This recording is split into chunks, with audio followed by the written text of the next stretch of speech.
کسی قوم کی ترقی جو ہے وہ کس کا مجموعہ ہے؟ شخصی محنت, شخصی عزت, شخصی ایمانداری اور شخصی ہمدردی. مطلب یہ 4 عناصر ہیں جس پر کسی قوم کی ترقی کا انحصار ہوتا ہے. مطلب یہاں پہ یہ 4 عناصر بتا دیے ہیں کسی بھی قوم کی ترقی کے لیے. یہ 4 عناصر ہیں کہ جب کوئی قوم مطلب ترقی ہے تو اس کے لیے کیا ہے, ہر ایک شخص, مطلب یہ نہیں کہ ہم کہیں قوم کی ترقی, تو قوم کی ترقی مجموعہ اسی کی ہوتی ہے کہ ہر شخص فردن ہر بندے کی جو ہے محنت اس میں شامل ہو, عزت ہو, ایمانداری ہو اور ہمدردی کا جذبہ ہوگا ہر ایک میں, تو قوم ترقی کرے گی. اسی طرح سے پھر آگے جو ہے انہوں نے قوم کے تنزل کا جو ہے ذکر کیا ہے کہ جس طرح ترقی جو ہے وہ ان عناصر کا مجموعہ, اسی طرح قومی تنزلی جو ہے وہ بھی مجموعہ ہے شخصی سستی, شخصی بے عزتی, شخصی بے ایمانی, شخصی خود غرضی اور شخصی برائیاں. یہ عناصر جو ہیں یہ تنزلی کا بتائے گئے ہیں کہ شخصی تنزلی کا مجموعہ یہی عناصر ہیں. تو اس لیے یہ لازم ہے کہ ہمارا شخصی چال چلن اعلیٰ ہو, کیونکہ ہر شخص اور قوم اپنی اصلاح خود کر سکتی ہے.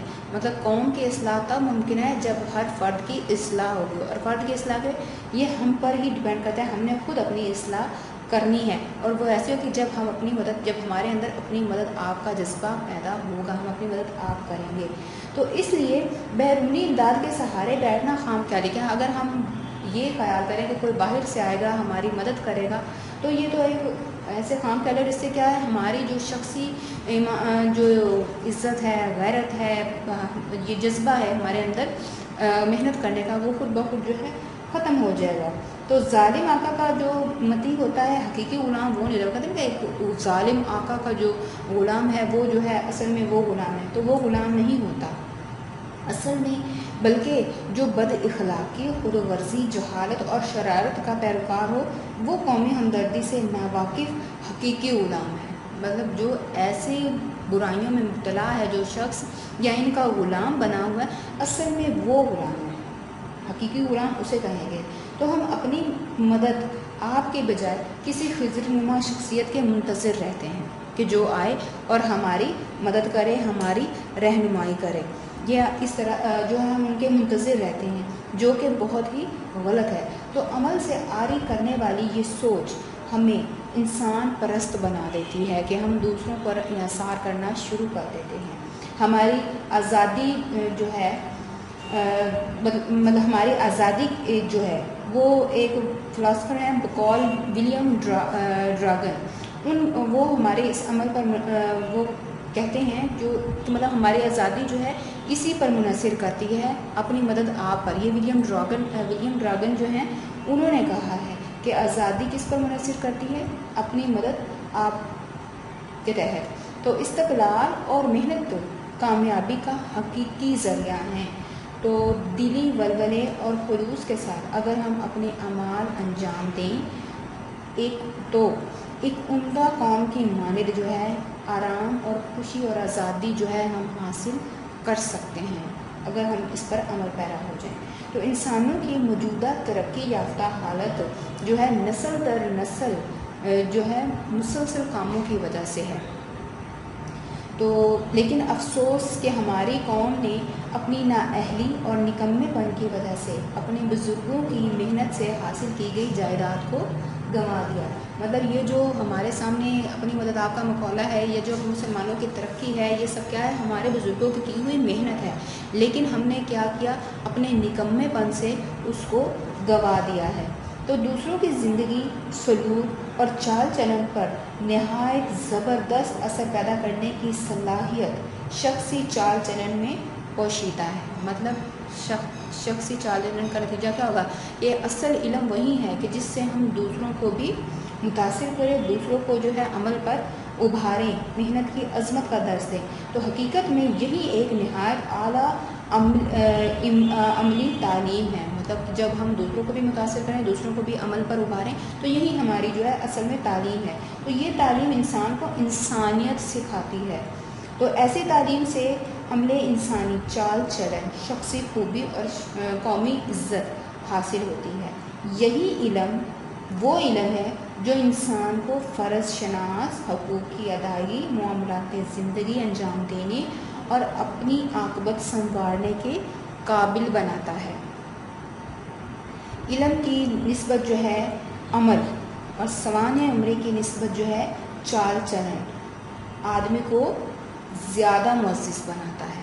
مطلب یہ نہیں کہ سوانح لکھے جو آپ کے کارنامے ہوں گے، جیسے آپ نے کارنامے سر انجام دیں گے تو وہیں آپ کے سوانح، وہیں آپ کی جو ہے یادگار بنے رہیں گے۔ مطلب اس کے لیے پھر آپ کو کوئی یادگار بنانے کی، کرنے کی چھوڑنے، آپ کے جو اعمال ہیں وہیں آپ کو دنیا میں یا باقی لوگوں میں ہمیشہ زندہ رہیں گے۔ تو علم وہی ہے جس پر عمل بھی ہو۔